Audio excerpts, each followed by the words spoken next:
Maseches Bava Kama Daf Ches Amud Beis. About the third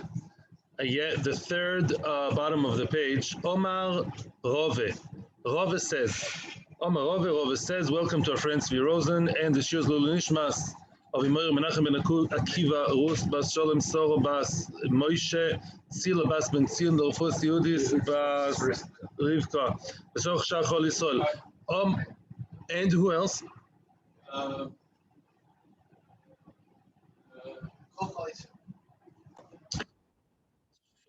So we have the same case, but this year will be easier, I promise. It's the same concept. A person owes money to someone or to three someones, then the land is mortgaged, as you call it, meshubad to them. His lands are meshubad to the people that he owes money to the debtors, and therefore, when he sells it, the shibud remains.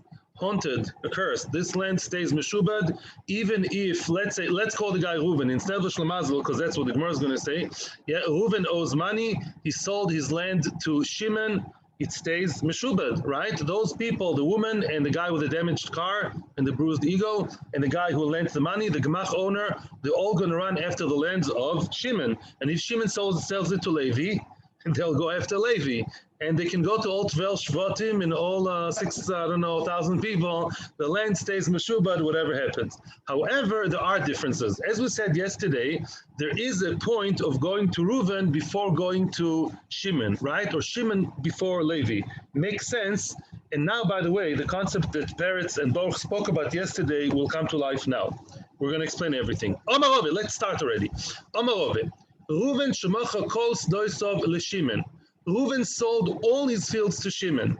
So now, as you guys were saying, Shimon is instead of Reuven. Because Shimon is the sole owner of everything that Reuven had, all the karka, Shimon is now, instead of Reuven, all the lands are his. Benoni, Ziburus, it's all his, no confusion. Shimon is the man now.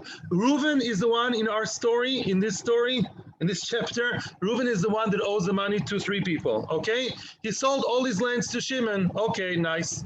Shimon, the first buyer, he went and he sold one field to Levi. One field was sold to Levi. Which field we're going to see? One of the three fields, best, medium, and worst. One of them was sold from Shimon, buyer 1, to buyer 2, called Levi. Uba Baal Choiv de Reuven. Unsurprisingly, the Baal Choiv, out of all three people, the Baal Choiv, the one who's supposed to get what? Baal Choiv, the gemach, the lender, supposed to get in the middle. We all know that, middle of the road man.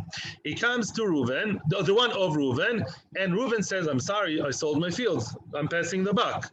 Now, where does he go? To Shimon. Now, Shimon doesn't have one field. One field was sold to Levi. Which one we're going to see soon? Very interesting. The Baal Choiv, the one who lent money to Reuven, can either go to his first buyer or to the second buyer, Levi, whichever one of them. Why? The Gemara is going to explain now. Aha. Out of all three fields, happens to be that Shimon sold one field, the Benonis, to Levi. And the Benonis is the one that's originally Meshubad to the Baal Choiv. So when the Baal Choiv comes knocking on the door, when he comes knocking on the door, which field is he expecting to get? He's been to Amud Yomi, Talmud Chochem, and he knows he's supposed to get the middle. And therefore he's chasing the Benonis.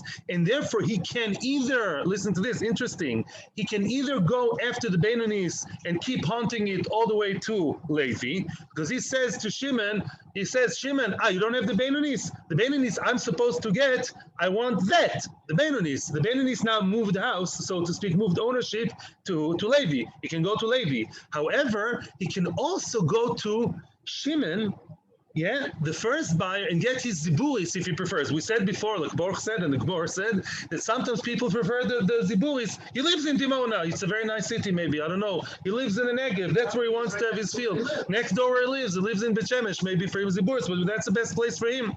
If he wants the ziburis, he can stay by Shimon. Why? As I told you, Shimon is the one in the front line. Levi is behind him in the line. Mitzad, the hierarchy over here, who is the one who is, like you were saying in a way, the one who's instead of the original Shlemazel Reuven? Who? Shimon. Shimon is the one who's instead of him because he's now owning all these fields. And therefore he can play the game of getting whichever field he wants, whether it's the Benonis of Levi, because you go by the field, or the Hefza, the field, or you can go by the Gavra, the person, and he can keep haunting, so to speak, who? Shimon. Shimon, the first buyer, because he says, you, Shimon, as a Gavra, as a person, you're the one instead. And he has both options open. Aval, continues the Gemara, Aval Zoban Idis Veziburis, let's say Punkt Levi, the second buyer, he bought the best and the worst. Loi. That he cannot. Idis Burus Loi, line starts with the word Idis. The two lines starting with Idis, it's the first one. Zoban Idis Veziburis Loi. If he sold, Shimon sold to Levi the best and the worst, then no. Meaning what's no? He cannot go after Levi to get the Ziburis. Obviously not. To go to the second person and get something you're not supposed to get? No. The Omer Levi can tell him, and he'd be right, Lehachi daiki, I was precise, I was mechaven, I acted carefully, I was careful, v'zabni idis v'ziburis, I dafka bought the best and the worst, ara deloy chazilach, I did my due diligence, it's a word that Tzvi taught me, yeah, I did my due diligence, and I dafka knew that you're Baal Choiv, and I dafka bought the fields that are not chazia. What's chazia? Suitable for you. I bought the fields you're not supposed to get. Very good. Nachon? Get me? In other words, I dafka bought the fields you're not supposed to get. So the Beinonis stayed behind. I left the Beinonis by the first buyer, Shimon, so you should collect it from him. We have both two reasons to take from Shimon. A, he's in the front line. B, that's the field you're supposed to get. Beinonis, leave me alone. I didn't buy the field that you're supposed to get. Continues the Gemara, a bigger chiddush.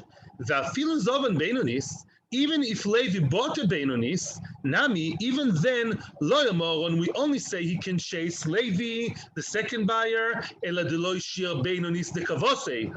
Maybe there were two Beinonis. If Levi took away all the Beinonis, did not leave behind by Shimon, what's kavose? Beinonis like it, a Beinonis as good as the other one.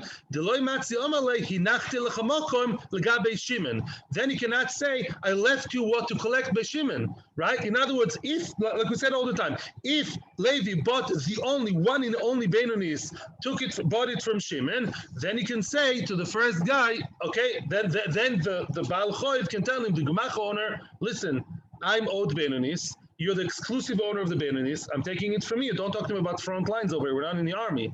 You're the only owner of the only Beinonis. I'll take it from you if I want. Aval shiur Beinonis, the kavose gabe Shimon.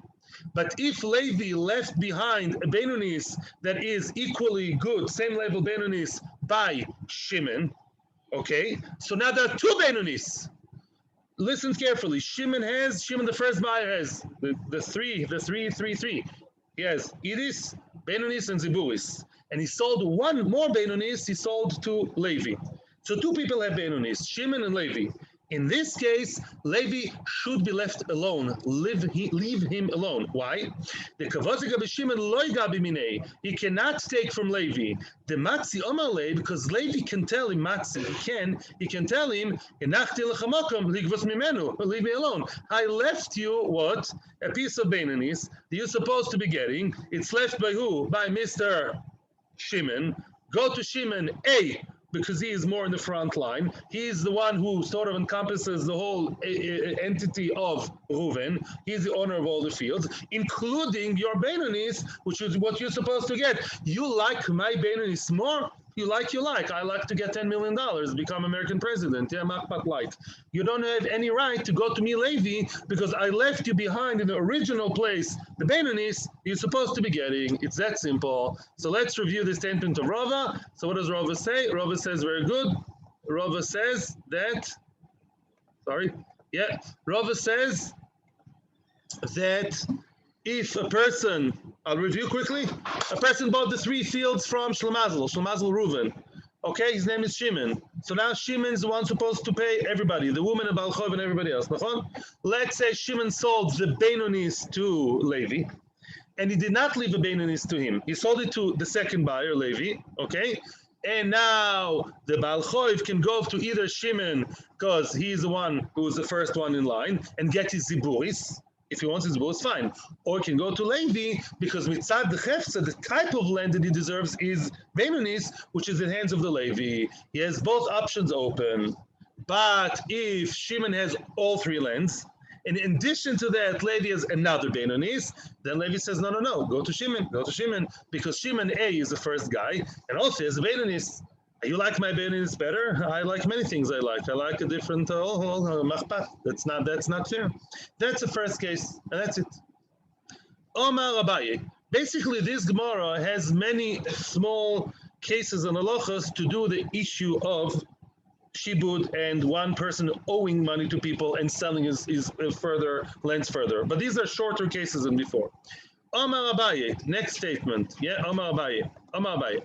Reuven shemachar sodeh l'Shimon be'achrayus. Oh, the question is, don't laugh, but the question is, what does achrayus include?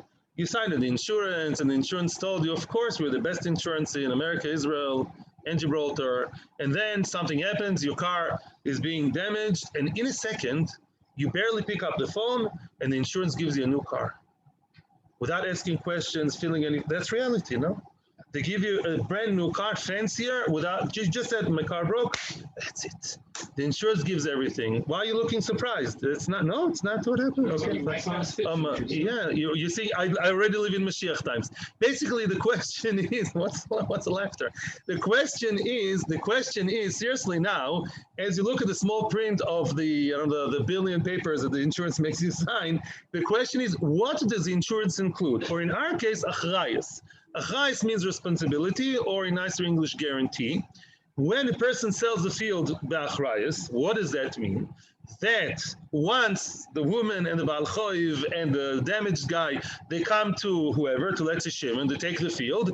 If the field was sold by achrayus, Shimon goes back to Reuven, knocks on his door and says, excuse me, your ex-wife paid a visit. She won against me in Beis Din. She took the land you bought me. It's achrayus. Now give me another land or money or whatever. That's basic of achrayus. Okay, Nachon? What does Shmuel say? Achrayus to sofer. Even if achrayus is not written in the shtal, we say it's ki'ilu written. It's a standard thing in the shtal. Unless known otherwise, the assumption is achrayus is included. All very nice. But then the question is, what does achrayus include? And that's going to be a very, very, very interesting nekuda la'alocha, and I wonder what happens today, really. Amar Abai, says Abai, Reuven shemachar sodeh l'Shimon be'achrayus. All very nice. Reuven sold the field to Shimon, achrayus. It even says in the shtar, it's my responsibility. If anything happens, if anybody takes it away from you, not anything happens. If it's taken by any of Baal Choiv, I'll reimburse you, I'll pay you. Very nice. And look what happened, surprise, surprise, hello. V'osa Baal Choiv de Reuven, came the Baal Choiv of Reuven, v'toraf mi Shimon. The Baal Choiv of Reuven came, and what's taraf? He took the land away from Shimon, literally taraf is to devour. He took the field away from Shimon. Now, what's going to be the story? Shimon comes to Reuven and says, Reuven, you sold me a field by achrayus. But now, they're still in the middle of the court case. In other words, the Baal Choiv, of Reuven, that Reuven owes money to, any kind of Baal Choiv, is now having a court case against who? Well, that's a question. The one who's really going to lose money is the buyer, right? Is Shimon. There are three people. Mr. Baal Choiv, he's a mysterious guy with dark glasses, and he's a nasty guy who comes to collect. You have Reuven, and you have Shimon. The field is now by Shimon, right? And right now, what's at stake is the field currently owned by Shimon, right? If you will be snatched away from Shimon legally snatched, because really there was money owed to Reuven, you'll have to go back to Reuven. Comes the Gemara and says, Dinahu, the halacha is the din, the proper thing to do, the ozil Reuven umishtai dina ba'dei. Reuven should come, listen to this, and help Shimon in the din. Wow. Reuven should interfere. And if Reuven has any raya, any proof that Mr. Baal Choiv with the dark glasses, that Baal Choiv is wrong, he has migo, he has edim, he has shtaris, he has business, he has inyonim, he has, I don't know, something, Reuven should intervene on behalf of Shimon, and it's part of the responsibility. Wow. Continues the Gemara. V'loi matzi omalei, Mr. Balchot, Mr. Lender, cannot say to Reuven, you get out of here, Lav Baldvorim Didiat. You're not my Baldvorim. You're not a litigant against me. It's none of your business in nice English. Because he could say it's none of your business. Right now, the one who's currently losing the land is who? Is Shimon. Let me deal with Shimon. Of course Balchot wants it. He wants Reuven out of the picture because Reuven has information. Reuven is the one who really knows what happened in the time of the Chov, right?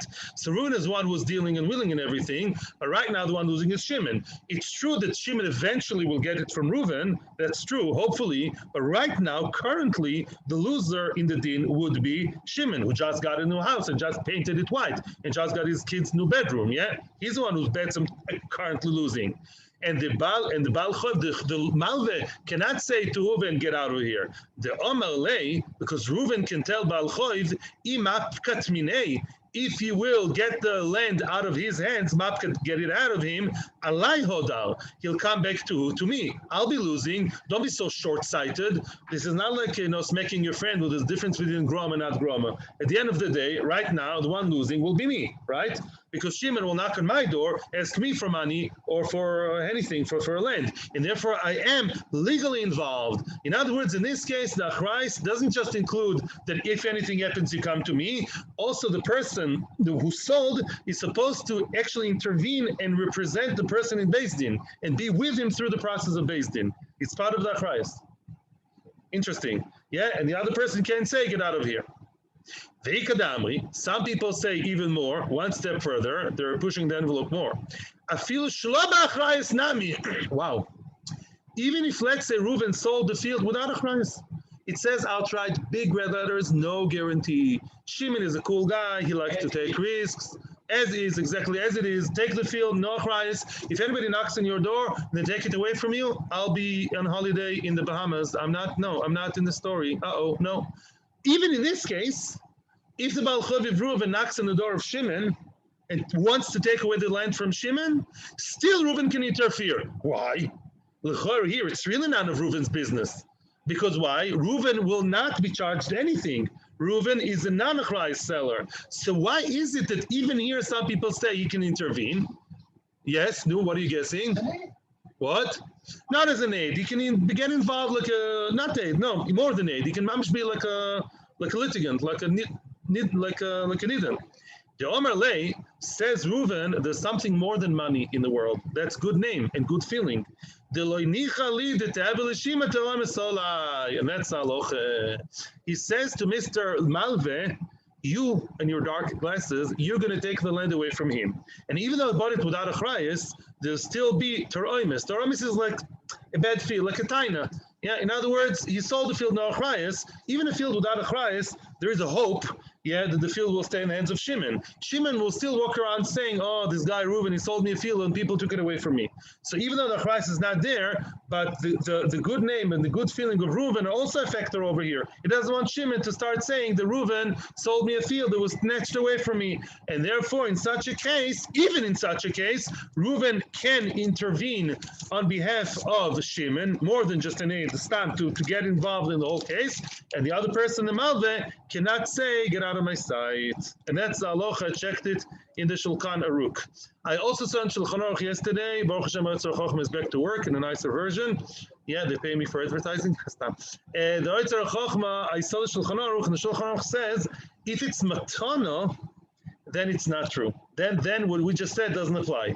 If Shimon gave good money, cash, invested, and hoped for the best, that there won't be any balachoi, but he invested money, and he bought it from Reuven, even though it's without achrayus, what kind of seller are you, Reuven? You're selling a land, and 2 minutes later someone comes to me? That's not nice. But if Reuven gave a gift to Shimon, and then somebody who lent money to Reuven in the past comes and complains against Shimon, and Shimon got a gift for free. Reuven gave a house to Shimon. Shimon is a poor friend, can't make ends meet. Reuven surprises him with a new apartment. I once read such a story in the magazine. Yeah, Alavai, whatever. Yeah, so in such a case, Reuven cannot get involved. Because when you give someone a gift, free gifts are free. A gift, by definition, of kindness. If somebody gives you a gift and then the gift comes out to be faulty, etc. It's not so nice. We don't have real Torah. There's no money involved. It's not a business deal. It doesn't have a bad name in the business world. I gave you a gift. Say thank you and goodbye. And therefore, in that case, we cannot interfere. But otherwise, he can. Vama Abaye, I'm listening. What are you asking? No, I'm recording. I'm recording what Jeff is pointing about Edus.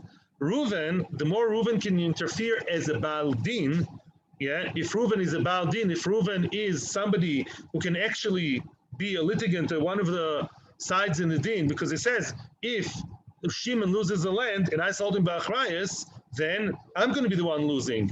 Therefore, he cannot be, I don't think he can be an aid actually. Why? Or probably not, because he's negabed over and have to brush up on Mechestes Abatim and look again at Gemara over there around Membeis or something with a Molek over there. And I think he cannot be an aid, but to be a Baal Dover, he can. He's one of the tznodim. As opposed to stupid Gosha court, I always laugh when I used to see it like, the person is an aid. The person who is Baal Choiv himself, one of Baal Din. He's not an aid. He can give testimony as a declaration, what he thinks, but he's not an aid. Yeah, they're bringing them up to the podium, whatever it's called, is a witness. It's not a witness. Witness, but emes means somebody who's objective, not one of the sides. So the more you are one of the sides, one of the litigant, the less you can be an aid. To tell you exactly what unfortunately I don't remember. I'm going to check up Cheskas Abatim today. Blineder, thank you for your homework you gave me. But I'll Blineder, I hope to have the answer by tomorrow. 5 minutes into coming to the shiur, there's a rule. You can start asking. I hear. Fine. We're stopping now and saying a side thing. We're a little bit tangential. What happens if a person knows that, obviously he knows that he owes money. He knows that his ex-wife chasing and about choiv and damage and people, and now he's selling his land by achrayus. He's selling the land with achrayus, but he didn't tell the other person that this land is really mortgaged to other people.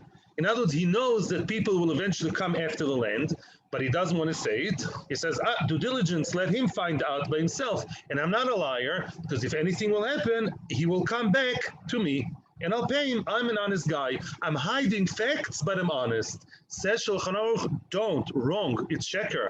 Says Shulchan Aruch, if you know that the field has people, with their eyes on it, legally they have their eyes because they really mortgaged to them, you should say to him, and don't wait for him to find out, and in case he doesn't find out, you can sort of conveniently keep quiet. So that's another reason, by the way, why the person would have a taoimis over here. The person would say, why didn't you tell me? Right? Even it's without even with achrayus is supposed to tell him, but without achrayus, still I am supposed to know what's going on, right? Even without achrayus, let me know what the stakes are, right? And therefore the taoimis would still be here, and therefore Reuven can still get involved. Yes, now up to your question. We are in the second line from the bottom of the page, the penultimate line. V'omar Abaye, one more interesting halacha. V'omar Abaye, Reuven shmocher sodu l'Shimon shelo ba'achrayus. You're in for a big surprise here. Reuven sold the field to Shimon, no achrayus. Tes Amud Aleph, today's Amud. V'yotzu alei asikin. Asikin is all of a sudden me'oirerin. People started knocking on his door, saying, hey, Shimon, so sorry to tell you, but there is this field is ours. This field belongs to us. Because we are people that lent money to the seller. Simple case, right? Same case as always. He gets a nasty knock on the door.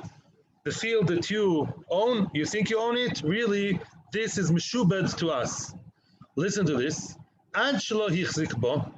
If it happened so quickly after the sale, before he got to do chazaka, yochol lachzor boy. He can revoke the deal even though there was a kinyan. Wow. Soon I'm going to explain this. Again, let me explain. I always told you about 5,000 times already in Bava Basra, and I think I'm right, that kinyan is always something set in stone.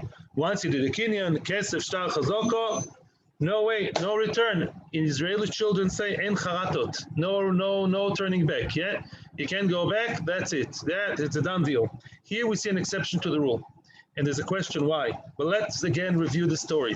A person bought a field, even without achrayus, and the field, before he even got to know the field, before he actually went and surveyed the field, had a walk around the field, he was in an office.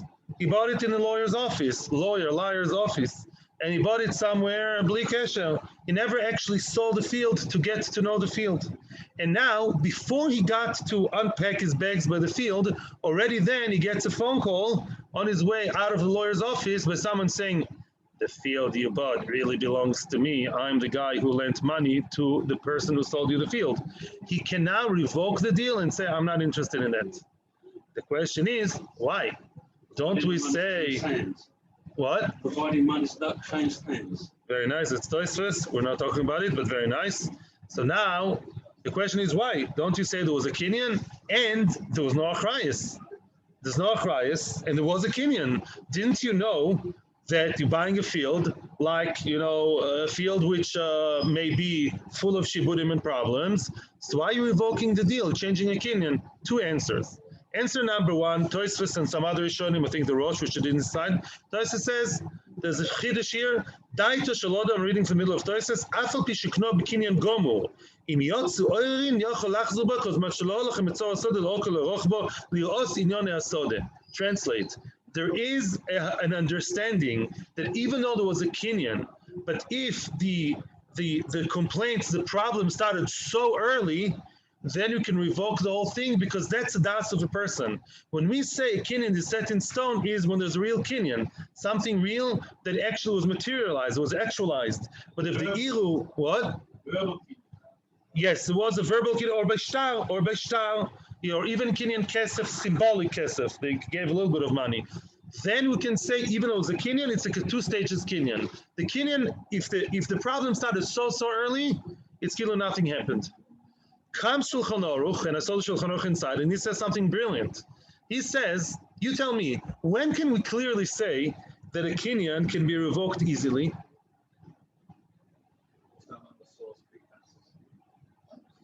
Mekachtos. If I buy a hat inside a white box, and I think there's a black hat inside, because I wear black hats, and I come home and I trust the guy that this is the right Papino 38 size, which is my size, and then I come home and I see a green frog. So there was a Kinyan, and I shook his hand and I gave him a credit card. Yeah, a green frog is mekachtos. I want a black hat, not a green frog. Yeah, nothing against green frogs, And therefore, the zach is a zoi. That's mekachtos. Brilliant. Says Shulchan Aruch, if the Orim came so quickly, I never even got to enjoy the land for a second, and I can see you were chased by such people that haunted me a second after the deal was done, or even a week after it was done, but I never even got to it. That's called mekachtos. A land that is so problematic, and things happen so quickly, and the people are so quick and so lawyery, mimela, what do you want to do? Nothing against lawyers. So mimela what? Mimela, that's called mekachtos. I want a hat, I don't want a frog. So continues the Gemara, but once the person was machzik, already he walked around it, or he did the chazaka of a little bit of plowing, and boy, that's the point of no return. Once you went down to the field, as I say, and you used it a little bit, you're already there, and then they came. Then we say in Hebrew, too late, my time. Why is that? The Amalei tells him, Chaysa dekatri, sovat v'kibalt. Chaysa is a sack. You bought a sack full of ties, full of nuts. You sovat, you wanted, you got it. In other words, that's called no achrayus, baby. When you bought something without achrayus, in Hebrew there's an expression called the cat in the bag. Yeah, you bought a cat in the bag, chatul basak. You bought a chatul basak. You bought a bag. What was inside? A cat screaming. You didn't want it. That's it. You're buying a bag with whatever is inside, like in a lottery. You buy the bag with whatever there is there. That's it. What? Full of air. Bag full of air. It says katu, full of air, full of nuts. In other words, that's no achrayus. At what point do we say that it's chazaka, that it's the point of no return, and before that he can return? There are a few explanations. Either he walked around to see what's in the field, or Dashi just walked around. Other Rishonim say that he plowed a little bit, and other Rishonim say, very, very interesting, that he already blurred. Let's say he had two fields, and he bought a new field next to his old field, and he already removed the borders. He's like blurring the borders between his fields to show ownership in a whole big place. So at that point we say, before that you can say mekachtos. After that we say, no mekachtos. You enjoyed the land, you saw the land, you know the land. Now somebody came. That's not achrayus. If you without achrayus is a cat in the bag, and there are no questions for the next 3 minutes. The Ika de Amri, some say, Afilu ba'achrayus nami. Now we come and say something very interesting.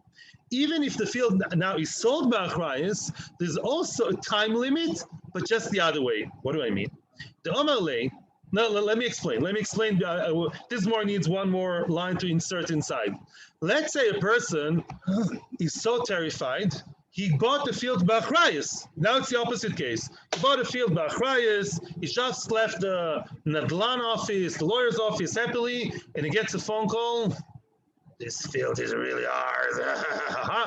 What happens then? He right away runs back to the lawyer's office and says, achrayus! Somebody wants my field. And look, achrayus, somebody threatened is going to take my field, and he says he lent you money this and that time. Yeah, and we may, no, not even scam, but he's saying what? He's saying that give me back the money, the field, the money. It's not achrayus. You have to pay for the guarantee. He can tell him, no, I'm not giving it to you right away. Why? Show me the star that Beis Din really endorsed this person, and then I'll pay you, which means when it's too early, maybe the person wants to scare you off. Maybe he's wrong. Maybe it's some yachne who's jealous of you. Why are you believing every shtus? Maybe it's a real lender. Maybe you can win your case. I have my own little chiddush here, Baruch Hashem. If we connect the previous case and this case, it's beautiful. Because he can tell him, hey, calm down, says the seller to the buyer. Somebody is taking you to Beis Din, not just a nasty phone call. He summons you to Beis Din. I will be there with you, and I'll prove him wrong.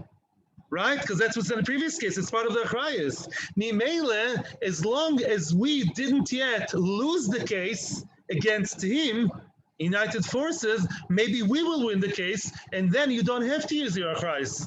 Yeah, and ask me to fork out new money. Only if you lose your case, 100%, up to the point that Beis Din has a tirfa, Beis Din has a shtar that tells you that really, what's his name, the guy from the phone call is the real owner, the real Baal Choiv that's owed money, and Beis Din says that the money, that the land is legally taken from you, then come to me, and I will gladly, or not so gladly, pay you back. But don't run too early to the person with the guarantee. Wait until really the court case takes place, yeah? Or maybe you can even appease him without a court case. Only if it gets to a court case and you lose the case, and Beis Din actually have a proper paper saying that tachlis lemaisa, the other person, the Baal Choiv, not nasty, the lender is what? Is somebody that's really deserving to be in the land. Then you come to me and I'll pay you the land back. Otherwise, no. This is now this is the beginning of today's Amud. So now we're going to have the last round of questions. Enjoy democracy and liberalism as it lasts, because we have 10 sugya. We are now done with these inyonim of the land moving hands, and we're now moving back to the previous sugya. Rav Huna Omar, Oy kesef o Meytav. What does that mean? Remember, the 5th of November, we said previously that there's a stira in the psukim. There's a stira in the psukim. What's a stira? On one hand, it says Meytav, Sodeu Meytav Karma Yishalim. Give him the best of the field, right? And on the other hand, it says Kesef Yushav Lebe'olov. Give him money. And we said Kesef means money or anything worth money, including garbagey, bran, subin, things that are not so good also. And therefore, the question is, how do you reconcile this stira? We answered what we answered, and then we got tangential about the whole sugya. Now Rav Huna comes with a different answer. By the way, what was the final answer we gave? I will tell you the answer now, and I hope you remember it. The previous sugya said as follows. Every garbage piece of any item you have at home, which you think could be garbage, happened to actually me many times. You have something that is worth almost nothing, another person would be very, very happy to get it, and even pay money for it. In other words, what's good in the eyes of one person is bad in the eyes of the other one, and vice versa. And therefore, metaltalin are always considered idis. It's as if metaltalin can always be idis. Here in Amud Shemesh, we are living some kind of lifestyle, and for us, maybe something is not worth that much. Go to a different neighborhood 5 minutes away, and maybe there it's considered as something very prized. And therefore, that's the Inyan. Metaltalim are always Meytav. And land is not always Meytav, because land cannot move from one place to the other. You can't take it to another place. And therefore, the land, which is Meytav, has to be real Meytav in the market value. But really, it's not a stira. That was the original answer. Comes Rav Huna. Ravuna Amar, oy kesef or Meytav. Ravuna says, I don't know, it's a big deal. Very good. A person may either pay kesef, meaning not metaltalin, cash, kesef, or the best of the land. The pasuk gives you two options. If you give the land, give the best of the land. But if you give money, you give cash. Cash is cash. Money is always money. It's the same. It's not a Chinese toy. Wait a second, are you avoiding the issue of metaltalin? The previous answer said that metaltalin are always good. You're avoiding metaltalin? That's not true. It says Yoshiv l'rabos shve kesef v'afilu subin. Boom. Hey Ravuna, what's going on? We see clearly a brisa. You can't argue in brisas, and it says it's not you have only two options: kesef, cash, or karka, which is the best. You also have subin, which is very garbagey, like toys from China. It's a very low-level kind of commodity, and yet we see that you can pay with that. How do you reconcile that? Where is that in your picture? Answers the Gemara, of course. Avada, of course. You know when the Brisa told me that I should pay with the Chinese toys or with the shoes from Thailand. Do you know when? I'll tell you. When he has no cash, the one supposed to pay, has no land, and then he goes to his machsan when he has 500 pairs of shoes, and he pays with pairs of shoes, and that's it. Now, I'll ask you a question. Let's continue, then I'll ask the question. If the person has no cash and has no karka, then of course he can pay with the boxes of shoes. Of course, what's the chiddush? You really thought that a person who owes money, will not pay with metaltalin. If he has nothing else to pay and he owes money, he has to pay. What's the chiddush b'chlal? Answers the Gemara. Mal detema, I would have thought, Amrin and Lay, we should tell the guy who owes, the owing guy, Zil, go, trach zabin, go work hard and sell the shoes. The itil kesef, give him cash. Excuse me, I lent you cash. You're giving me Chinese toys? Yeah, even my 5-year-old knows are garbage. Well, what are you giving me? Even if the Chinese toys were evaluated by Beis to be worth $1,000 that you owe me, I don't need Chinese toys. What will I do with them? You sell them, and you come to me with cash. That's a strong havamina. Kamash malan, we don't say that. Kamash malan, no. Which means that, according to Rav Huna, a person should pay with what? With kesef or karka. And by the way, Shulchan Aruch says karka can come first, even before kesef, and if he has no other choice, then he gives the metaltalin. What's the chiddush? He can pay with the actual metaltalin, give you some, old ladies' shoes out of fashion, but they were evaluated to be $1,000, and that will be like the last resort. And you don't have to translate that into cash and give him cash. I have two things to say. First of all, my question is, what's the difference between Rav Huna and the previous teretz? They all say you can pay with anything in the end of the day, right? If you calculate the teretz we had a few days ago, last week, and this, it's just a smoke screen. What's the big machlokas? Everyone agrees, right? You either pay with kesef, karka, or metaltalin. So what did he really say? Answer is very simple, and answers by the Rishonim, avada. The previous answer said that subin, the garbagey toys, they are Meytav. Because you can go to, some rundown neighborhood, and the Chinese toys over there are wow, and the kids will fork out all their savings to pay for it, Mimela, every metaltalin is Meytav. So if I prefer to give him Chinese toys over a land or over cash, I have the right to. It is Meytav. I'm Mekayem Meytav through that in the previous teretz. Yeah, Mashenkin in this teretz we say no. This teretz says clearly, oy kesef, oy Meytav, kesef or karka. If you really run out of cash or lands, and basically we'll make sure and make the inquiries, and the only last resort is the shoes, you give him the shoes or the Chinese toys or the brand or the whatever you want, or the cornflakes. But that is the last resort. As far as I remember from Halacha, the first answer is right. You can give him anything you want lechatchila. Another interesting thing to know, which is quoted from Tosfos, although I'm not doing justice, there's many more things to say. Interesting nekuda. Some people, you should really pay with cash. And if you're out of cash, you sell your Chinese toys and old shoes and you give him cash. Who is that? A worker. Because it says that you're supposed to pay worker on time, Yeah, you have to give him sachar. Sachar means money, because the Torah is very careful about workers, right? The second to last Mishnah in Bava Metzia, I think it's there. It says over there, you give him money, give him cash. The poil stands at the end of the day. You can't tell him, I'm just giving you whatever you worked on. He was picking tomatoes all day long, and also tomatoes. You can't say, okay, stay with your tomatoes. I don't want tomatoes. I'm allergic to tomatoes. Well, I'll do 10,000 tomatoes.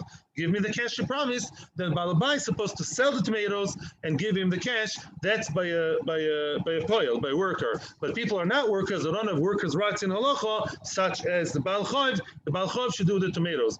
Amar Avasi, we have a few more minutes to start the shiur. Amar Avasi, ksofim aren kekarka. Says Avasi, money is like karka. That's a nice statement. What exactly do you mean when you say that money, cash, is as good as karka? Well, what exactly are you trying to say? That money can be used in lieu of karka and it's as good halachically? Meytav. You want to tell me Meytav, meaning, yeah, that I don't have to give the best of my land. I can also give cash, the best of my cash. yeah, I can give cash also. Yeah, that's very nice. But Hainu de Ravuna. It's the same statement as Ravuna. The Gemara should have said, V'chen Omar Ravasi. Why is Ravasi making a whole new statement on something of a different Amoiro? It's been said already. Ella, the story is different, and we'll unfortunately have to finish soon. Leshnei Achim Shecholku. Two brothers split the land. We're going back to Yerusha. Anybody missed Yishnochlin? Here it comes. Two brothers split the land that was bequeathed by their father. One of them said, I'm taking the land worth 1 million, and he takes the cash worth 1 million. Very nice. Baal Chayv came because really, we didn't know that daddy owed $1 million to someone. They didn't know. But yes, he really is owed the money. He comes, Beis Din, and Beis Din proves right, or aid him everything. And what does he take? Does he take the land or the cash? What do you think he should take? The land. Why? Because that's Shabbat. Very good, beautiful, very nice. Oh, you got a note to it, right?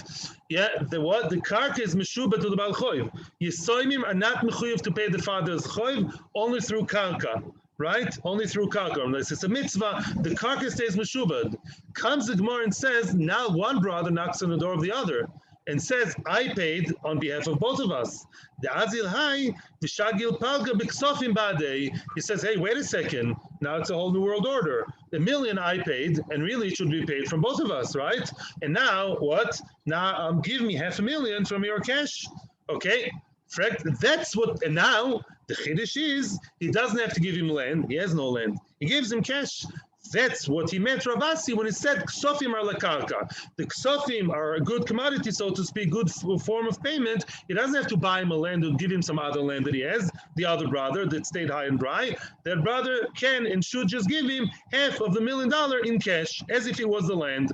Pshita, of course he has to give him half the cash. Of course. Hi Boro, I love Boro. Is he a son and the other one is not a son? Is he leaving him in the front line to face the Baal Chayv and lose all the karka, the entire karka, and stay out of it? Of course he has to give him half. That's one Havana. And soon the Gemara is going to say it the other way. I'll leave you the surprise with a cliffhanger. Ikadamri adraba. Some say just the other way. Le'idach gisa, just the other direction. The Omerle, he could tell him, no, I'm not paying you one dime. You got the karka, you lost the karka, your bed. I'm not paying you a dime. Why? This is verbatim, quoting him. You know why I took money, cash? The imignevi, if it would be stolen from me, let's say a day after I got the $1 million into my house and put it under my mattress, a guy came and stole it from me. Of course I wouldn't take it from you. I got the cash. Cash is susceptible to be stolen. Karka is much less so. You took the land. In other words, you took the land knowing the land is at risk to be taken by Baal Chayv. Don't give me this sad face of why did I fight in the front line and you stood behind in the office of the army. That's your job and that's my job. That's why it's decided. We both have our pros and cons. You have the con of maybe the karka will be taken by Baal Chayv, and I have the con of what? Of the money may get stolen. In other words, it's very, very interesting what's going on over here. The two very extreme studim that stem from the same idea. When a person gets karka and the other gets the ksofim, and as Baruch very nicely said, only the karka is meshubad. When you take a karka meshubad and your brother stays with a ki'ilu better half of the deal, yesh lachkor, it's a shaila. Do we say it's still a joint property, they have joint achrayus? And if you stay in the front line to face the nasty Baal Choy with the dark glasses, and you have to give him the land at the end of the day, then the other person, of course, has to pay, because the etzim, they're all united and all there. So give him half the cash, the both sides. Or you can say just the other way around. No, excuse me, be a big boy. You're not 10 years old. When you took the land, and you chose to, the land is very nice. You're going to build a hotel and make things and this and that. You have your part and never get stolen. I took the cash, which can get stolen and wasted very easily. Well, karka is not wasted. We both have a pros and cons. One of the cons, one of the problems you may have is if you face a Baal Choiv, you took the risk, honey, and therefore don't come to me. They're both right. They're both modes of thinking which could be right. They both stem from the same idea. Only karka is taken from Baal Choiv and not the ksofim. In any event, it's still shver. What did Ravasi mean? Cliffhanger. What did Ravasi mean when he say that ksofim are like karka? How can you miss tomorrow? You don't know the end of the tail of the tail. Have a terrific good day. Thank you very much. And fiscal mitzvah. Question time is now. Yeah. Is there a way to